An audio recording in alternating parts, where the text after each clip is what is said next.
Now, the first game we're going to talk about this week in our preview section is Lost Planet 2. It's the sequel to Lost Planet from a couple of years ago now. It first came out on the 360 and the PS3, and Dan and I actually got a decent bit of hands-on with this one, didn't we, mate? Yeah, we checked out the multiplayer mode, which I think is supporting up to 4 players, and we checked out the PlayStation 3 version. Yeah. So what's happened in the storyline? I mean, it was set on a snowy planet, not too dissimilar to the Hoth, right? Yeah. So it was like in the first game, it was completely snowy. And a bit of a spoiler here if you haven't played the first game, but basically you end the game, like when you finish the game, you actually end up defrosting the entire planet. Is it a global warming message? Yeah, I think it's a global warming message. The UN are very behind this game. Yeah. But basically, so you defrost a planet at the end of Lost Planet 1, and basically when all the ice melts away, it's a lot of lush jungles, some deserts, and a lot more industry has popped up. So we saw quite a few varied environments there, didn't we, Dan? Yeah, they're still terraforming Eden, and we saw a little bit of snow, some, as you said, some industrial environments, and a giant open desert as well that included one of the biggest bosses I think we've ever seen. That's right. And apparently now, I guess in terms of story, you instead of following one band of snow pirates, so the snow pirates are still in the game even though there's not much snow left.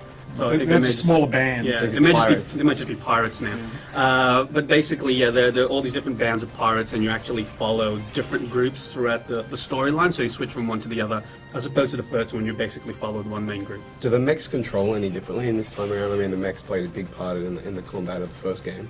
No, not really. I mean, I guess the coolest thing about the new mechs, and there's still, the VS suits, there's still heaps of them. One of the coolest things is, now that you can play multiplayer, you're able to actually ride one while your mate is riding around in the VS suit. You can have a couple of people on it, so they can just jump on the side and they can shoot freely. It is cool. Tactically, I'm not quite sure how well it works, though, because you're just open and you're not in the suit and you're just getting a lot of fire.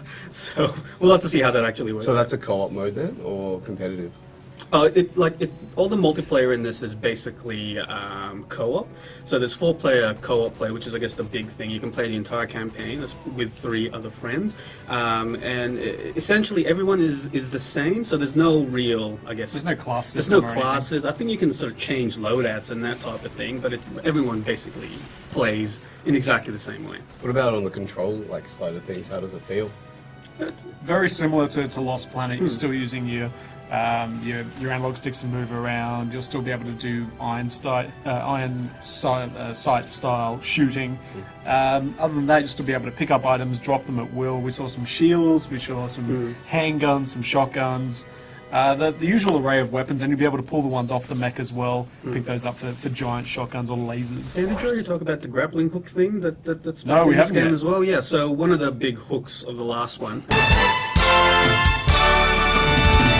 Get it? Was you have basically a grappling hook that you can use to fire up on ledges, get better position on your enemies. So that thing is back in this game. It's actually really useful in multiplayer because you will need to, I guess, find different positions because some of the bosses you fight in this thing are absolutely massive, hey Dan? We saw this dragon thing that kind of came out of nowhere in one of the industrial zones and really did kind of spread the group out. As much as you wanted to stay together, it was flying around so quickly that it was advantageous to be in higher positions, hiding, kind of cowering in some of the cutout areas in the industrial zones. Or as I like to do it, just hide and it get someone goes else to away. draw its fire, and then I'll just shoot it and be the hero. Does the majority of the combat still revolve around shooting a big red target on them, or that's supposedly their weak point? Yeah, it does. We still saw some of that, but of the 2 bosses we saw, there were elements of both. The giant dragon thing had a couple of weak points that you could exploit to do damage to.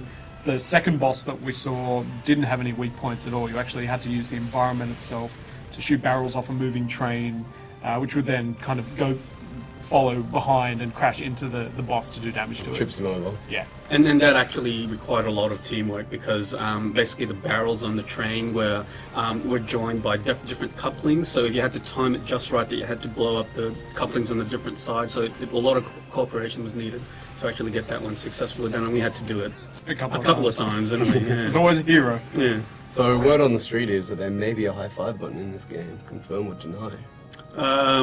Deny. Oh.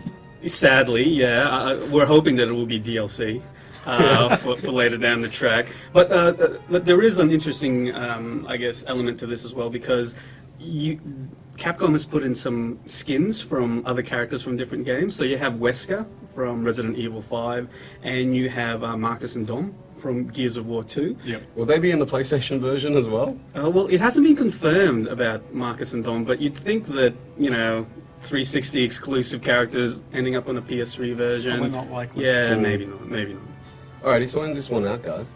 This one is out on the PlayStation 3 and Xbox 360 in May this year.